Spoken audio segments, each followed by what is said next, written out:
ابو لہب عبد العزا بن ابو مطلب نبی کریم صلی اللہ علیہ وسلم کا چچا اور اسلام کا سخت دشمن تھا۔ ابو لہب اور اس کی زوجہ ام جمیل نے پیغمبر اسلام کو بہت اذیت دی اور اسلام کی مخالفت میں بہت کوشش کی۔ ابو لہب نبی کریم صلی اللہ علیہ وسلم کے معجزات کو جادو سمجھتا تھا اور ہمیشہ نبی کریم صلی اللہ علیہ وسلم کی مخالفت کرتا اور اسلام کی تبلیغ میں رکاوٹ ڈالتا۔ ابو لہب کا اصلی نام عبد العزا تھا۔ ابو لہب اس کا لقب اور کنیت ہے۔ ناظرین، بعض روایات کے مطابق اس کے چہرے کی خوبصورت اور سرخ ہونے کی وجہ سے لوگ اسے ابو لہب بلاتے تھے، اور بعض کے مطابق اس کے خوبصورت چہرے کے ساتھ اس کی آنکھ کی خرابی کا بھی ذکر ہوا ہے۔ ناظرین، ظہور اسلام سے پہلے ابو لہب کی زندگی کے بارے میں کوئی خاص معلومات نہیں ملتی، لیکن قرآن مجید کی ایک سورت خاص اس کے لیے نازل ہوئی جس میں ارشاد ہے کہ اس کا مال جو کچھ اس نے کمایا اس کی کام نہ آیا۔ اس سے معلوم ہوتا ہے کہ ابو لہب بھی اکثر قریش کی طرح کاروبار کرتا تھا اور زیادہ تر مال و دولت اکٹھی کی ہوئی تھی۔ اس کے بعد نبی کریم صلی اللہ علیہ وسلم کی ولادت کے بعد اس سے پہلے کہ حضرت حلیمہ آپ کو دودھ پلائے، کچھ عرصہ ابو لہب کی کنیز صوبیہ نے آپ کو دودھ پلایا۔ اس کے بعد نبی کریم صلی اللہ علیہ وسلم نے چاہا کہ صوبیہ کو ابو لہب سے خرید کر آزاد کر دے، لیکن اس نے یہ بات نہ مانی۔ نبی کریم صلی اللہ علیہ وسلم نے جب مدینہ کی طرف ہجرت کی تو اس وقت ابو لہب نے صوبیہ کو آزاد کر دیا۔ جب نبی کریم صلی اللہ علیہ وسلم 8 سال کے ہوئے تو حضرت ابو مطلب نے بستر بیماری پر اپنے فرزندوں کو اکٹھا کیا اور محمد صلی اللہ علیہ وسلم کی سرپرستی سنبھالنے کی وصیت کی۔ ابو لہب نے سرپرستی قبول کرنے کے لیے کہا تو حضرت ابو مطلب نے جواب دیا، تم اسے اپنے شہر سے دور رکھنا، اور پیغمبر اسلام کی سرپرستی ابو طالب کے حوالے کر دی۔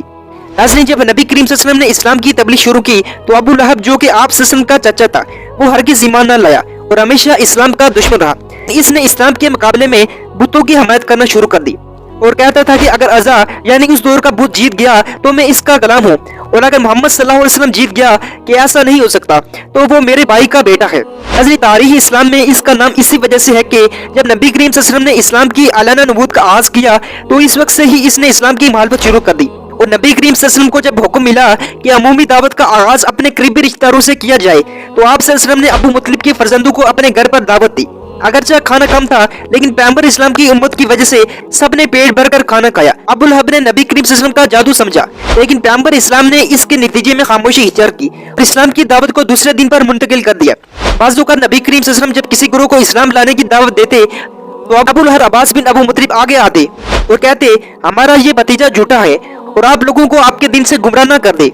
ناظرین، حج کے موقع پر بھی جب مختلف قافلے کعبے کی زیارت کے لیے آتے تو پیغمبر اسلام ان کو اسلام کی دعوت دینے کے لیے جاتے تو قریش وہاں پر پہنچ جاتے اور پیغمبر اسلام کے بارے میں برا بھلا کہتے، اور ان میں ابو لہب سب سے آگے ہوتا تھا اور وہ نبی کریم صلی اللہ علیہ وسلم کو جسمانی اذیت بھی دیتا تھا۔ بعض اوقات نبی کریم صلی اللہ علیہ وسلم کے پیچھے چل پڑتا اور آپ پر پتھر پھینکتا، یہاں تک کہ آپ کے پاؤں خون آلودہ ہو جاتے اور آپ کو جھوٹا کہہ کر پکارتا۔ ناظرین، ایک بار جب نبی کریم صلی اللہ علیہ وسلم سجدے میں تھے تو ابو لہب نے پتھر اٹھایا تاکہ آپ صلی اللہ علیہ وسلم کے سر مبارک پر مارے، لیکن اس کا ہاتھ اس حالت میں خشک ہو گیا۔ پھر جب التماس کرنے کے بعد نبی کریم صلی اللہ علیہ وسلم نے اس کے ہاتھ کو ٹھیک کیا تو آپ صلی اللہ علیہ وسلم کو جادوگر کہنے لگا۔ پیغمبر اسلام نے فرمایا، میرا گھر بدترین ممسایوں کے درمیان ہے۔ ناظرین، عقبہ بن ابی معیط اور ابو لہب نبی کریم صلی اللہ علیہ وسلم کے گھر پر کوڑا کرکٹ پھینکتے۔ ناظرین، ابو لہب کی اسلام کے دشمنی کے باوجود اس نے بعض موقعوں پر ابو مطلب اور نبی کریم صلی اللہ علیہ وسلم کی حمایت کی۔ ابو مطلب نے جب ایک مسلمان کی حمایت کی تو قریش نے اس پر اعتراض کیا۔ ابو لہب نے ابو مطلب کی حمایت کی اور دھمکی دی کہ اس کا ساتھ دے گا۔ ابو طالب اس کے اس عمل اور گفتگو سے خوش ہو گئے اور کوشش کی کہ اس کو اسلام کی دعوت دے، لیکن ان کی کوشش کا کوئی نتیجہ نہ نکلا۔ ناظرین، اسی طرح ایک بار مشرکین نے پیغمبر اسلام کو قتل کرنے کی سازش کی، لیکن ابو لہب کی مخالفت کے ڈر سے اسے اطلاع نہ دی۔ جس رات اس سازش کو عمل کرنا تھا ابو طالب نے حضرت علی کو ابو لہب کے پاس بھیجا اور اسے اس سازش سے آگاہ کیا۔ ابو لہب بہت غصے کی حالت میں مشرکین کے پاس گیا اور ان کو اس کے قتل کی سازش سے روکا اور کہا کہ لات و عزا کی قسم یعنی بتوں کی قسم کہ وہ مسلمان ہو جائے گا، جس کے نتیجے میں مشرکین نے اس سے معذرت کی۔ ناظرین، اس کے بعد حضرت ابو طالب کی وفات کے بعد مشرکین نے ایک جگہ پر اکٹھے ہو کر پروگرام بنایا کہ رات کے وقت نبی کریم صلی اللہ علیہ وسلم کو قتل کیا جائے۔ ابو لہب بھی ان افراد میں شریک تھا۔ جب نبی کریم صلی اللہ علیہ وسلم کے قتل میں شریک ہونے کے لیے قریشی قبائل سے کچھ افراد کا انتخاب کرنے لگے تو بنی ہاشم قبیلے سے ابو لہب نے شریک ہونے کا اظہار کیا۔ جب انہوں نے ارادہ کیا کہ نبی کریم صلی اللہ علیہ وسلم کے گھر پر حملہ کیا جائے تو ابو لہب نے انہیں رات کے وقت حملے کی دعوت دی اور کہا، اگر اندھیرے میں خواتین اور بچوں کو نقصان پہنچا تو عرب قبیلے پر یہ داغ ہمیشہ کے لیے باقی رہ جائے گا، جس کے نتیجے میں صبح حملہ کرنے کا فیصلہ ہوا، لیکن اللہ تعالیٰ کے فضل و کرم سے ان کی تمام سازشیں پر پانی پھر گیا۔ ناظرین، قرآن مجید کی ایک سورت میں ابو لہب کا ذکر ہوا ہے۔ اللہ تعالیٰ کی ارشاد ہے، ابو لہب کے دونوں ہاتھ ٹوٹ گئے اور وہ ہلاک ہوا۔